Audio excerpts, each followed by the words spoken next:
Hello and welcome to Conscious TV. My name is Iain McNay and today we've got a guest, Benjamin Zephaniah. Hi Benjamin. Hello. And Benjamin's a man of many talents. He's a poet and a musician, an author and a TV and radio presenter.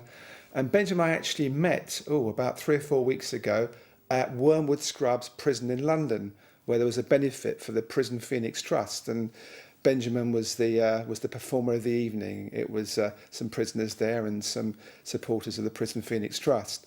And I asked him if he'd come along and talk about his life, because I think he's a really fascinating man. So, Benjamin, you're a poet, so maybe start with a poem. How about that? Yeah, I think I have a poem somewhere.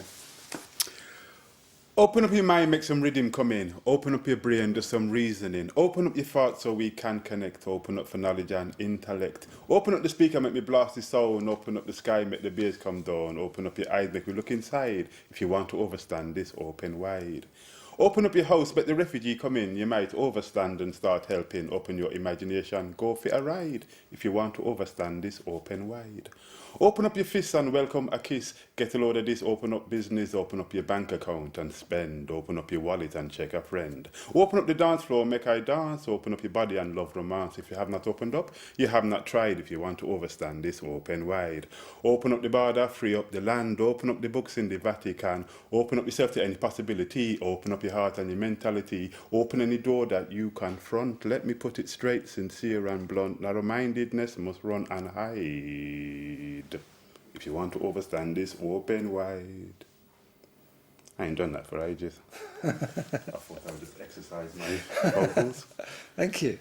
So when did you actually start writing poetry? It's a very simple question, and I've got to give you a very tricky answer to it. A trick answer to a simple question. I started creating poetry, my mother says, when I was about 4 or 5 years old. Basically, as soon as I started to speak, I was using words in a way that wasn't just, where's my dinner, mother, and, where is daddy, and all that kind of stuff. I would just go into rants of what I went on to describe as playing with words. When I was 11 years old, I did my first performance in a church. This is in Birmingham, was it? In Birmingham, yeah. I did my first performance. And here's the trick bit to your question. I didn't really write poetry down until I was 21. So it was all kind of spontaneous in your head? Writing down was the last thing I did. Yeah. Because the poetry that I heard anyway was poetry that academics say now, and it's quite an overused word, but it was true in this circumstance, was the oral tradition. My mother was illiterate, basically. And she would remember recipes and things like that with rhymes. That's how she got knowledge from her mother. And so that was what I heard, the first poetry I heard. Right. And there was also somebody called Louise Bennett, Miss Lou, who's not with us any longer, but she was the national poet of Jamaica, and she did poems in the Jamaican language, which is English, as you know, but it's English with a kind of African rhythm, if you like. And we listened to tapes of her and recordings of her. So poetry was all around me, although books were not. Right. So you didn't have an easy childhood in one way, because you ended up in an approved school, didn't you, when you were a teenager? Yeah. I come from a family of, there's 8 brothers and sisters, there's 9 of us. And none of them ended up in a approved school or in prison. So I'm not sure if it's got anything to do with my childhood as such. The argument, some people say, you grew up on the wrong side of town. Well, not everybody who grows up on the wrong side of town gets involved in crime. I think it really is the group of people you get involved with. But we grew up, we had it rough. I've just been watching a box set of DVDs of old British films, from before the Second World War kind of onwards, very early films. And it's fascinating because I see things that I recognise. I remember being in a house with no toilet, the toilet's round the backyard, and you used to have to share it with people, and having baths in tin things. There was no hot water in the house, and all that stuff. But lots of other people like that, and to a certain extent, a bit of illegal nicking went on and things like that. But like I said, not everybody did it. I did. But I think what was more important was when you were a teenager, and then your parents want you to be, a good version of what they think is a British citizen, which is basically kind of behaving yourself. And when a copper or any white person says, jump, you say how far, because they felt that they were guests in this country.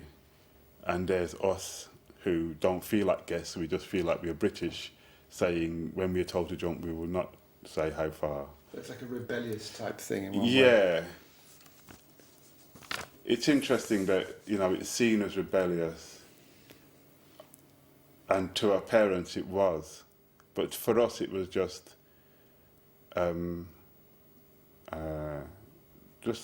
asserting our rights, demanding our rights. We had the right to walk the streets and do all the things that white kids did. We couldn't go to white youth clubs, so we stand on the streets. You stand on the streets, the cops tell you to move on. You move on to another street, the cops tell you to move on. And eventually, there's going to be a conflict. Yeah. So you ended up in the approved school. Yeah. And how was that for you? Did you kind of feel you were then going the wrong way in life and getting in with people that would maybe perpetuate troublemaking? Well, let's back up a bit. I was kicked out of school when I was 13, and the teacher told me that this is it. I'm going to end up going to a preschool, and I'm going to go to prison and Borstals and stuff like this. The teacher told you this? Yeah, this is it. And I remember when I got in trouble with the police and I got sent to a preschool, it was always in the back of my head that this is it, And a lot of people that I knew, this was it. So I'd meet a mate and he'd introduce me to his dad, who'd just come out of Nick. Yeah. Or I had friends whose dad were in the Nick, and I thought, well, this is it. Everybody in this... That's normal life somehow. That's right. Yeah. And you must remember what the policing was like then. I remember talking to a police officer once who literally just pointed out to a boy and said, who's that guy? And I went, I don't know. Don't ask me. Do you know who he is? And he went, no, but we'll find out who he is. And I said, how? Well, we'll arrest him and we'll give him a police record. I mean, that's how corrupt the police were then. If you were a black on Irish state, you got a police record whether you like it or not. It was a way of them knowing where you were and who you were. So when I went into a preschool, like I said, lots of people were going into a preschool at the time, and I just thought this was it. It's a very strange word, a preschool. I always, when I'm on... It's not really approved. It's not really approved, no. It's disapproved, unapproved school. Yes, that's right, yeah. And it's not a school either. I mean, you go in, and the first day you go in, they gave you a kind of maths test and an English test, and that was it. The rest of the time, you can be just hanging around for between a year and 2 years. If you're lucky, you can get on one of the courses. And the big preoccupation of a lot of the white kids, unfortunately, it was the white kids. For some reason, it wasn't the black kids, but the big preoccupation of a lot of the white kids was trying to avoid being molested by the staff. I remember that the white kids were so scared of that. I'm not sure why they didn't approach. I never got approached in that way at all. I remember a staff once put his hand on my knee, and somebody warned me that this member of staff will put his hand on my knee, and I told him what to do with his hand, and that was it. So it's not an approved school at all. It was this place that was a real odd mix of kids as well, because you never get sentenced to a approved school. You get put in the care of the local authorities, and then they would recommend that you go to an approved school. But kids who were in care were like kids that had killed their parents, and kids who had just lost their parents. You know, the parents died in a car crash and they had no relatives to go with, so they'd be put in the care of the local authority. Yeah. So you had these like real like mean kids and these real kind of innocent kids, and it was. So it was a real mixture, yeah, wasn't it? yeah. And so you were there for a year or two, or 18 months. 18 months, and you came out, or you Yeah. you left there, and then fairly shortly you were sent to real prison for burglary. Is that the correct sequence? First of all, I went to. The sentence was Borstal training, which is like a young person's prison.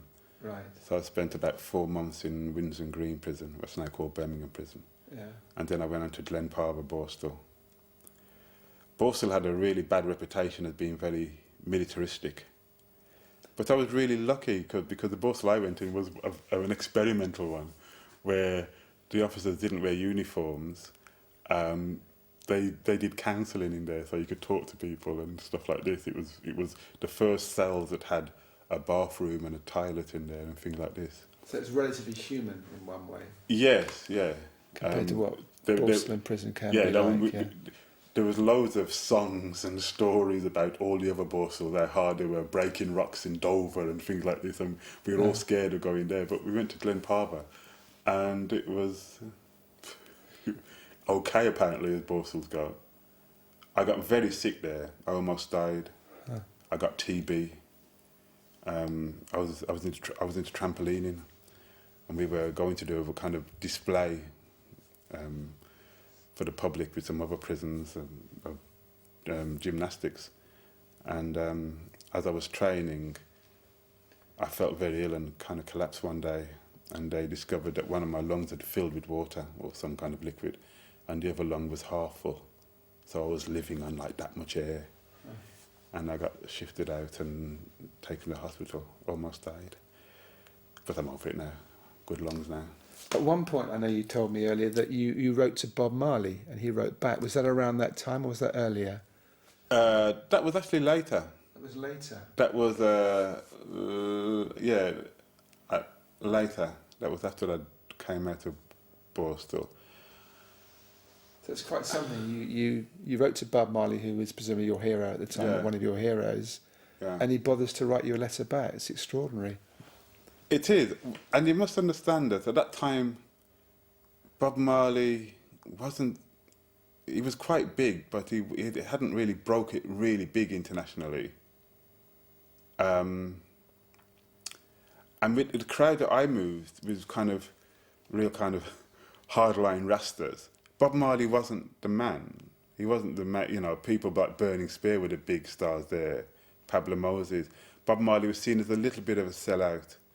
It's a little bit too commercial. A bit too commercial. He was packaged as a kind of almost like a rock star by Chris Blackwell, and roots reggae doesn't have loads of rock guitar in it and stuff like that. In the blues, the stuff we were listening to, blues was kind of illegal reggae parties. It was much more drum and bassy, and I mean that in the real sense of the words. And so, but I love Bob Marley for his poetry. You know, I remember, you know, in prison, singing a Bob Marley song, not just singing it, but saying it. This morning I woke up in a curfew. Oh Lord, I was a prisoner too. Could not recognise the faces standing over me, all dressed in uniforms of brutality. How many rivers do we have to cross before we can talk to the boss? And to me, that was just poetry. And so I wrote to him and said, and just sent him these poems that I typed on a typewriter, and they had mistakes and they were Tipex. Do you remember that? Yeah, Tipex sure. data and all that kind of stuff, little notes next to them.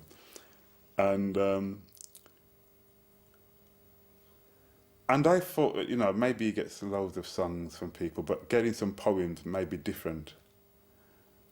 And because my poems are quite political, and I just sent them. I knew that he lived at 56 Hope Road. I just put 56 Hope Road, Jamaica. You know, that was it. And got a letter back, handwritten letter. And it's really one of those things you regret. People say, have you still got that letter? And I don't know what I did with it. Yeah. I just didn't think at the time. I wasn't thinking of the future. And I just don't know what I did with it. But the letter basically said, I'm paraphrasing now, it said something like, your words really mean something, young man, keep it up, you know. And he said something like, Britain needs you, you know, we need somebody like you over here, or something like this, he said. And that was inspirational, because what I was doing at the time, the way I was writing, the things I was writing about, nobody else was doing it, and I wondered if there was a place for me here. You know, I mean, because I wanted to do what Marley was doing, but in a poetry format, you know, without the music. Although I love working with music, but I wanted to be able to stand on a stage without music and deliver that message in a poetic way, but with rhythm as well. You know, and we talk about work, you know, stuff that is really quite political. And I don't like to use that word political, because I wouldn't use the word political at the time. I probably would have used anti-political, but it was about social commentary. It was about talking about our lives. And so, you know, I suppose I just needed that somebody to say, you know, it's good. There's people around me that said it was all right, but I get letters now from people, and one of the first things they say to me is like, my girlfriend said it's good, or my boyfriend said it's good, or my friends say it's good, and I'm always very honest with them, saying that doesn't mean it's good. You know, most of the times your girlfriend and your boyfriend will say it's good, yeah. But you know, you really got to get somebody independent to kind of look at it and give you some constructive criticism. So you were out of prison, and what were you doing in your life then? I came out of prison, and for a time, I did what we call in the streets hustling, which is a bit of this and a bit of that. You know, receiving car radios and selling them, having a gang of kids do all kinds of things. And the police were watching me, and I was playing a kind of cat and mouse game with the cops. But then guns started coming to our community. Who was that? Guns, bang, bang, right, you know, people started shooting each other. And in them days, it weren't these like little handguns that people get now, these replicas that they recommission and things like this. It was sawn-off shotguns.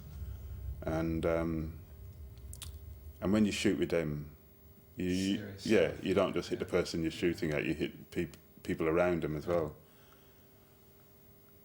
And I remember over a period of about a month, losing about 3 friends and a couple of other friends getting life sentences.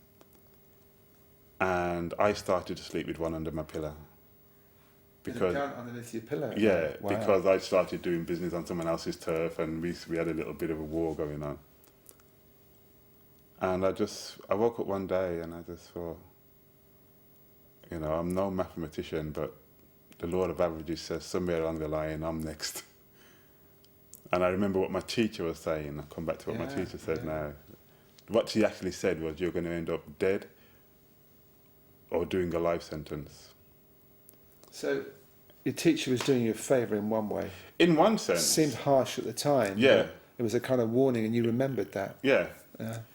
I kind of didn't... I wanted to prove her wrong. I remember waking up thinking that, I can see where this is going, and I want to prove that teacher wrong.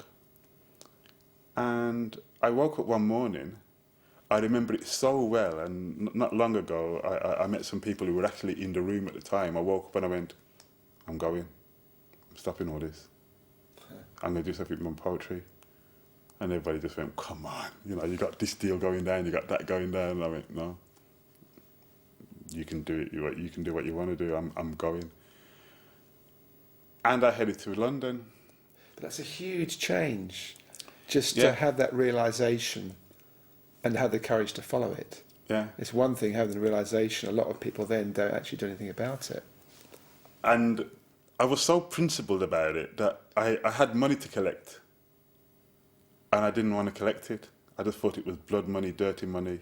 I had £50, a Ford Escort, which was, you know, when a car is like halfway through being sprayed, it's got the filler on it and all that.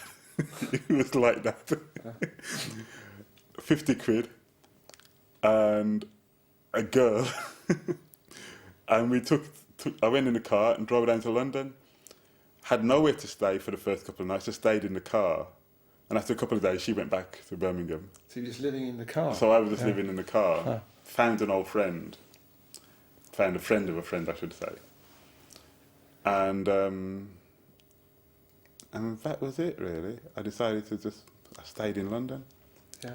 But I had, when I was very young, I'm going right way back now. When I was very young, I had a really strong vision of what I wanted to do.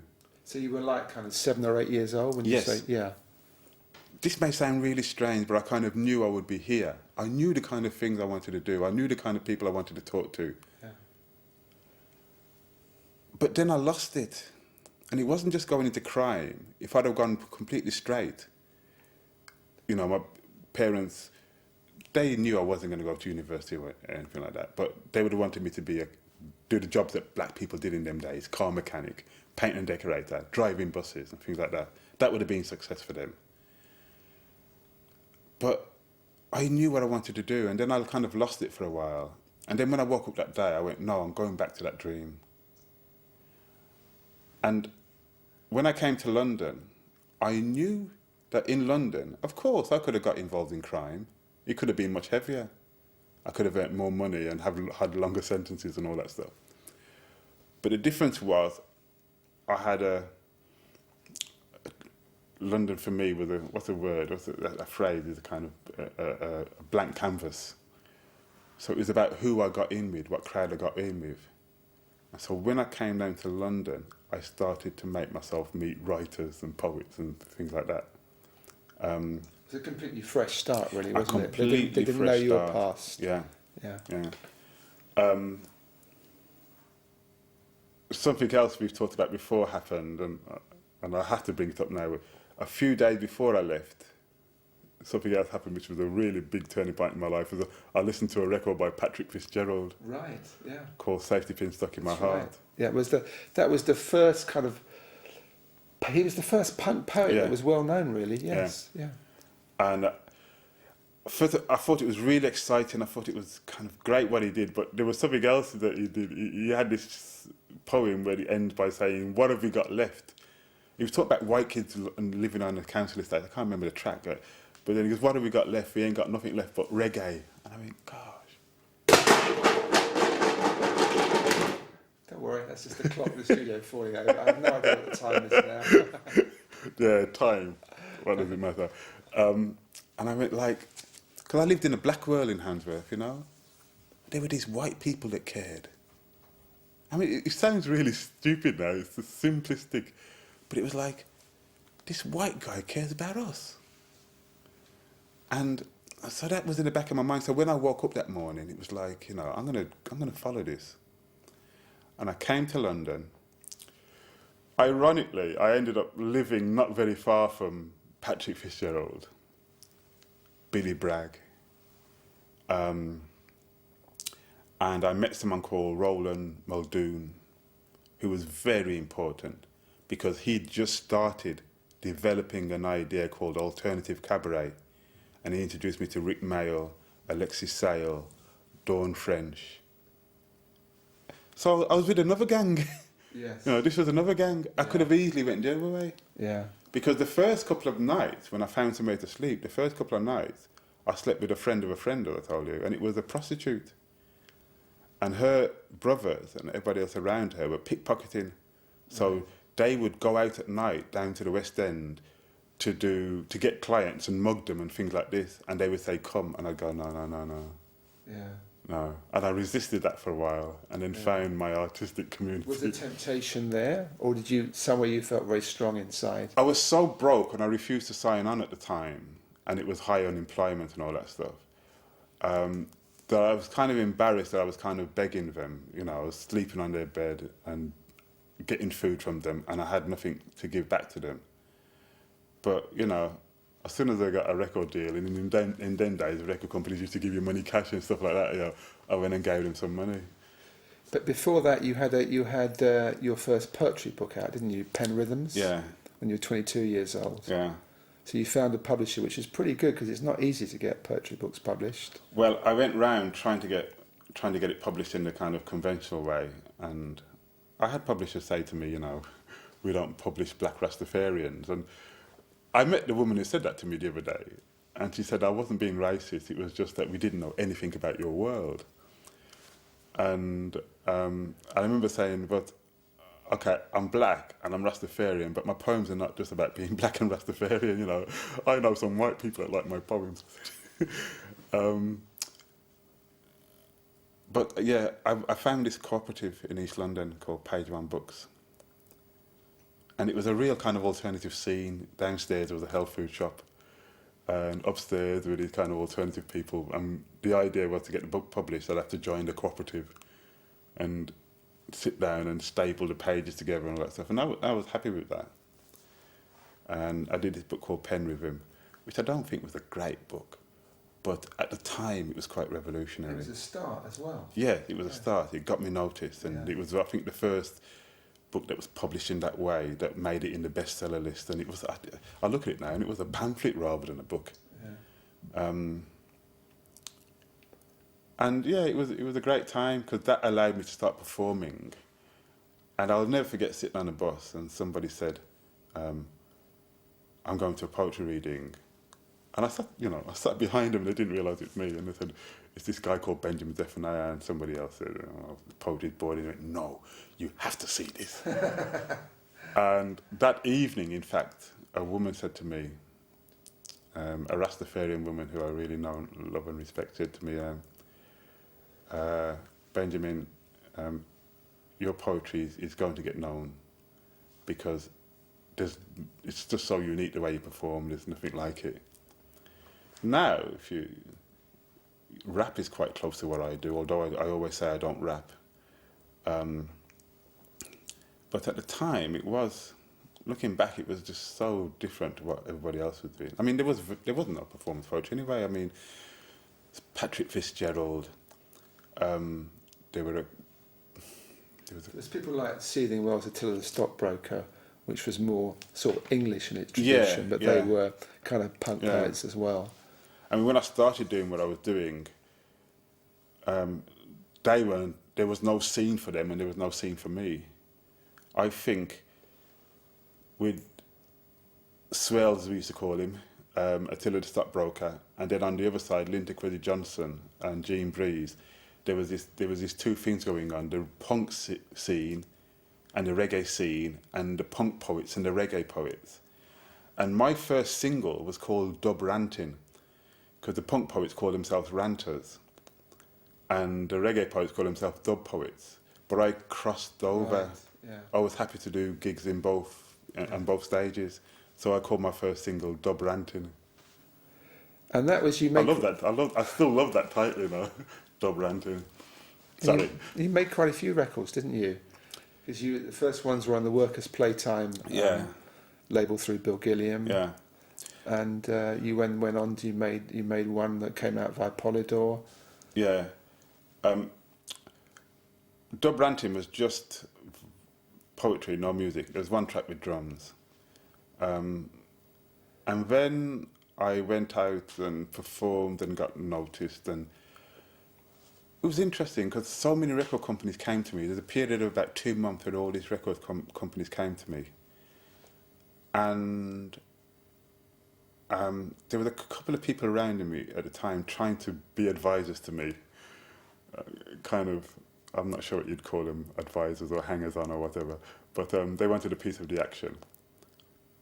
And I decided to go with Workers' Playtime, or a part of them called Upright Records, same people, Bill Gilliam. Yeah.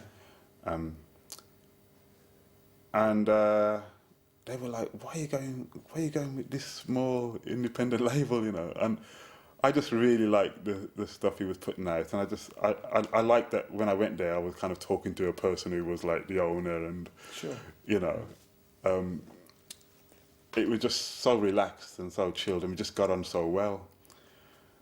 And I'd had a meeting with a couple of other people. I can't remember the record companies at the time, but they were basically kind of men in suits, you know. Yeah. And it was just, I just felt great with working with Bill, and I was happy there for years.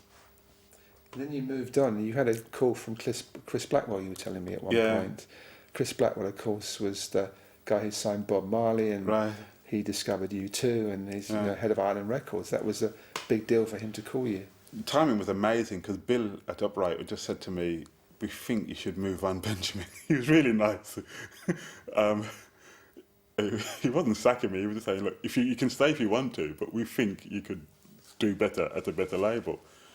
And I was like, "Okay." And I wandered into Upright to Island Records or Mango, and saw a guy there called Jumbo. And 2 days later, I got this call from Chris Blackwell saying, "I'm interested in you." I think he was in a jet at the time, because it was like I'm sitting there and I'm reading up on you, and I've been listening to you all day, and I'm going to be arriving in London in a couple of hours. Can you meet me? And I went and met him, and I liked him a lot, and we got on really well. We had a lot in common. We knew a lot of people in common, and then I signed to Ireland. But it was an interesting time because at the time I signed, between me signing and actually making the record, he sold Ireland. Right, yeah. So when it came out, he wasn't. That's right. Wasn't Yeah. his pet project anymore. Yeah. Yeah. So at what point did you start to get into meditation and Tai Chi and Qigong and things? Well, back in the preschool days, I loved martial arts. I remember getting a karate book and like doing all the actions from the pages.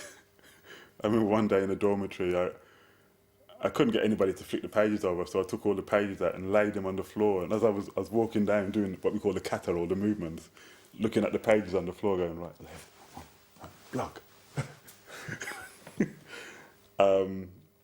But what was your motivation then? Was it to be more stronger physically and a stronger mind, or was it a more spiritual overview? What was I pulling you? love well, in Kung Fu, it's about being in control of your body. And you can be in control of the body so much that you can fly through the air, you can do all these kicks and everything. And then when you push the body to the limit, you do nothing with the body. And you meditate.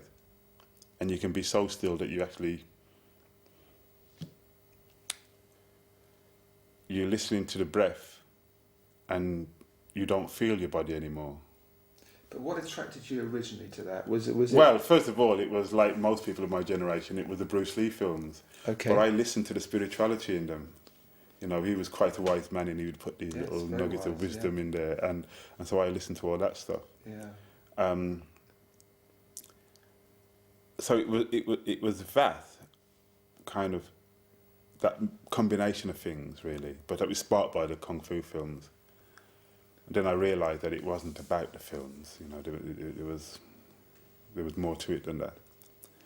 And I kind of did that, and I played with it for a while, and it was always in the background. I was always doing a little bit of martial arts. I always did a kata or a form. And then there was a period where I think it was about like the mid-80s, where Benjamin Zephaniah was everywhere, on the radio, on the television, in NME, sounds, everywhere. And I started to mix with a lot of people in show business. I'm trying to put this really diplomatically. But, they got their kicks in very strange ways, a lot of the people around me. And I really wasn't into drug taking. But I also knew that from a kid coming from the streets, as it was, to now spending most of my time in hotels, now from struggling to get girls, I can literally order one into my hotel room and all that kind of stuff. I can understand why some people find that they've got to find another way out, and they go to drugs and whatever. And I said in one interview many years ago that everybody around me was doing weird sex and drugs. And I really wanted something else. I wanted silence. And so I then got more into the kind of spiritual side of the martial arts and yoga. So what was pulling you to the silence? Why did you want silence? Because everything else was so noisy. I was such a noisy character on stage anyway. My poetry is well, it was ranting then rather than poetry. Again, remember the time, sus laws, people were out in the streets demonstrating, you know, and everything was political and get them, you know, raising your fist and all that stuff. And I felt there had to be a yin to the yang, if you like. And I started to appreciate silence more. And were you actually meditating at this point? I started to do yoga, and I realised that yoga is about union with self. If you translate the Sanskrit, it means union with God or union with self. God is self. So you're doing physical yoga? Yes, yeah. But I realised that it was also about, again, just like martial arts, controlling the body and being able to get to the mind. And I think, I was doing that for a while, and then I came across the teachings of somebody called Bodhidharma, who's the founder of Zen Buddhism. Again, that was about silence and his connection to martial arts. And so I just got into it. I said I lost the gist of that question, but... No, you've kind of answered it. Right. I asked you about about meditation, so you've answered it fine. Yeah. See, when Bodhidharma came about, I won't go into the whole history of him. I'm sure you can get someone on the program to talk about him much better than me. But Buddhism at the time had a lot of chanting and drums and all kinds of things. And he said, no, you get it through silence. Through silence. And he was an Indian monk that went to China. And although he appreciated silence, he started Shaolin Kung Fu, which some people think is a violent thing, but for him it was about controlling the body and building strength and all that thing. But then it allowed you, you know, if you can appreciate all that powerful stuff, then you appreciate the silence more. So it was that really. I mean, I realised that through silence, you could... I'm going to cut this sentence short and just tell you something else about my life. There was another period in my life where I spent going to war zones. I went to Lebanon, Palestine. I went to Punjab when the Sikhs were fighting for separatism. And you did this intentionally, going to these zones? Yes. Yeah. Not only did I go to war zones, I went to a lot of the times, there was a combination. I wanted to go to religious sites as well, holy sites. And for some strange reason, a lot of time there were, if you think about Jerusalem and places like that, Iraq. But I realised that when I came out of this period of my life, somebody said to me, are you more religious now? And I said, you know what? I'm less religious, but I think I'm closer to God. Huh. You know, I said, I think religion is giving God a bad name. And so, I mean, I'm going all over the place here, but I want you to kind of get a sense of that. I've experienced noise, I'd experienced religion. I was fascinated with religion. I studied Islam. I got Muslims in my family. I looked at Hinduism and all these things. And I thought that actually, when you strip it all down, it's about you getting in touch with yourself. And when you get in touch with yourself, you get in touch with God.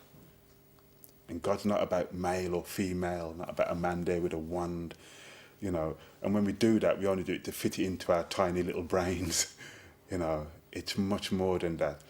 And I always find it very difficult talking about things like this because, you know, for me, you have to experience it. If you can sit down and be so silent that the loudest thing you hear is your breath, if that's what you feel going through you, then you are able to get in touch with yourself. And what did that mean to you when you could get in touch with yourself? It meant then that although I love reading the Bible and the Quran and the Torah, although I like listening to certain preachers and stuff like that, I didn't really need them because I knew it was all here. Right, yeah. It's all about my relationship with God. I almost hesitate to say God because it's just a word with... just the word we've given, this great spirit. And was this process an easy process to find silence?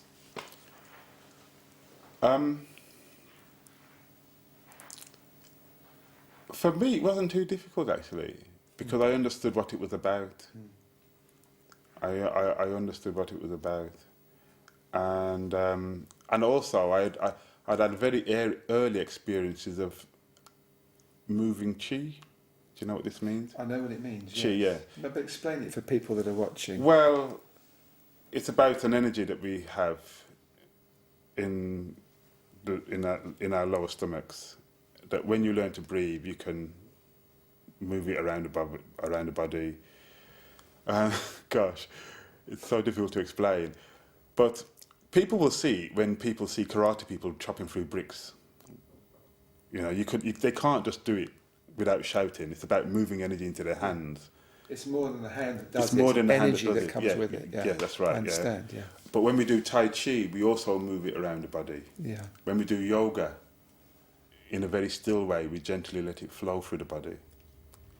And we can physically, a lot of Western people don't recognise it, but I can do an exercise now where I can show somebody that I am using chi. They can't see it, but they will know that something's happening here, because I will root myself to the ground and they will not be able to pick me up. That will literally be about me sending chi to my legs and rooting myself there. So I understood that. So it wasn't such a big step for me to be able to feel the chi, let the chi settle, and just be one with the chi. It sounds all hippie and everything. That's why I don't like talking about it that much. I always say to people, let's do it.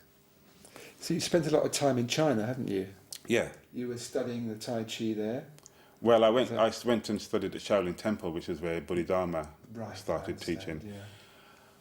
I just found that, God, I don't want to sound like I'm offending people here, but I just found that a lot of the martial arts teachers and the yoga teachers, and the Tai Chi teachers rather, were not really genuine. A lot of them were in it for the money. Yeah. And they all kept talking about the Chinese masters and everything. And I thought, it's not as if it takes 6 months to get to China now. I'll go to China and talk to the masters myself. And, you know, it's really, I found that when I listen to teachers in the West, they make it sound all complicated. It's not that complicated, really. It's just about you. It really is about you listening to yourself, getting quiet, learning some exercises, learning how to shut off from the other things you're doing, and getting on with it. But it's more embodied in the Chinese custom, in their traditions, isn't it? Yes, and they have a different way of teaching. Okay, if we're doing Kung Fu now, or Tai Chi, for example, and you have to learn some movements. In the West, the teacher will get you to do the movements over and over again. If you're having problems with it, they get you to do it over and over again. And if you haven't done it by this week, the teacher will say to you, don't worry, come back next week and we'll carry on working on it. In China, no. You're having problems with it, stop, sit down, go through it in the mind. And it's such a different way of teaching. And a lot of people in the West know that this works now. They're using it for footballers and athletes. Absolutely. Visualization. Yeah.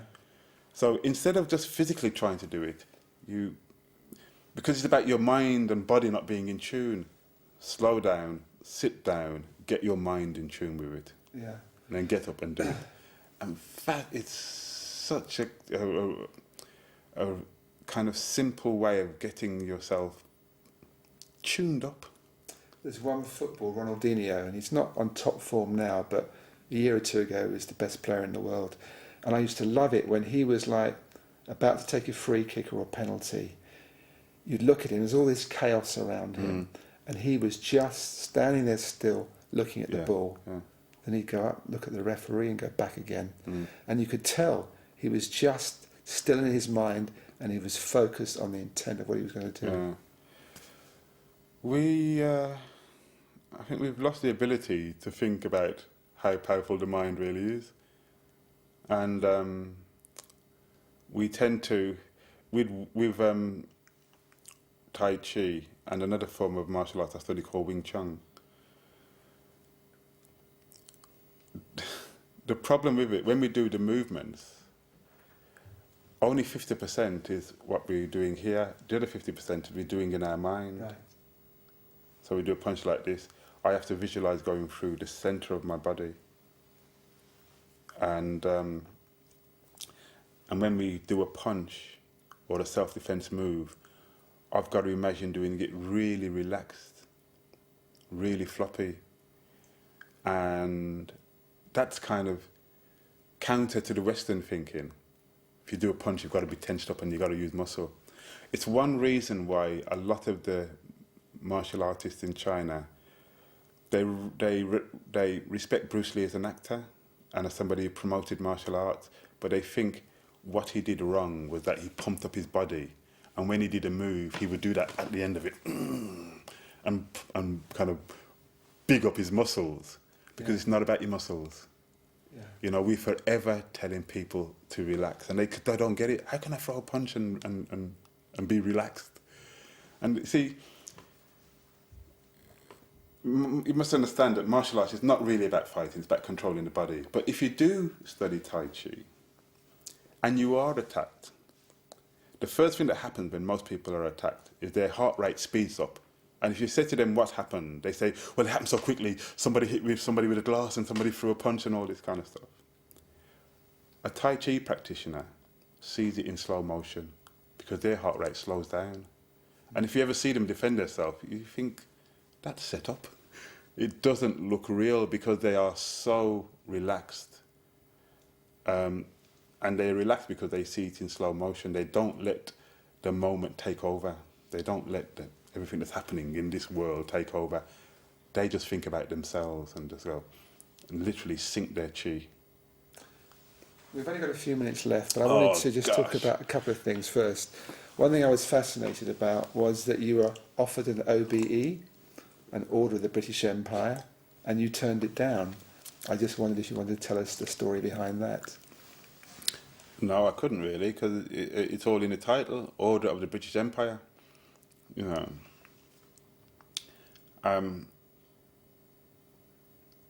when I go back to my earliest poems, although I wouldn't have said, you know, I wouldn't have used the word empire, they are so anti-empire. Anybody who's read my work would, I couldn't see how they would want to offer me an OBE. It's almost impossible for me in the minutes we have left to talk about, you know, exactly why I turned down the OBE. There are so many reasons. But it was amazing you were offered it, in a way, because here you were, you'd been in prison, you had a past which was a controversial past, and somehow you were seen by the establishment, and the boy's come good now, and he's like a famous poet, so we'll give him a reward. And you obviously didn't like the principles behind it, so you turned it down, I guess. Yeah, I could see some people going, you know, he's established now, he does a lot of work for the British Council, he's been on the BBC, he's been on Conscious TV, and let's give him this award, he's bound to accept it. But, you know, the things that made me really angry about the world and the things that I've been fighting for all my life, they're still there. I still have that fire in me. I haven't lost it. We started talking about, you know, the punks and the rastas of the late 70s and 80s. I still feel that way. There's not much of... I mean, okay, I may put it over differently, and I may be able to go on platforms now which I didn't go on before. I can make Radio 4 programs to express myself now rather than smashing windows or going on demonstrations and stuff. Well, I still go on demonstrations, but essentially that fire is still burning in me. But let me just say this. A lot of people romanticize the empire, and a lot of people say that, you know, it gave us good things, you know, it gave Indians cricket and it gave them a civil service and it did things in Jamaica, it gave us roads and things like this. And I just think it's really sad that you'd have to brutalise us to give us that.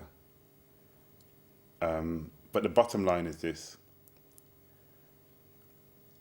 When people romanticise empire, in my family, just a couple of generations back, we still have physical relics of empire, of slavery, of brutality. There's nothing romantic in it for us, you know, nothing at all. So I couldn't join the slavery club. There may have been some good things with empire, but you could say there were some good slave drivers. You know, Adolf Hitler apparently was a vegetarian and liked animals. Doesn't make him, you know, doesn't make everything he stands for good. So, you know, I understand. it's something that when it happened, I was really inconvenienced. I was just about to release a book and record, and a lot of people were saying that I may have been doing this for publicity. And for me, I didn't release them at the time because I thought I didn't want to be seen to be cashing in on the publicity. So you are actually a vegan, which is, for me, because you look so fit. You were telling me earlier that you still play football. Yeah. And you scored 15 goals in one match. Yeah. And you run down the wing, and people half their age, half your age, can't stop you. So you're I'm quite a remarkably fast fit. runner. I can still stand and do somersaults. I'm 50 years old, almost 51.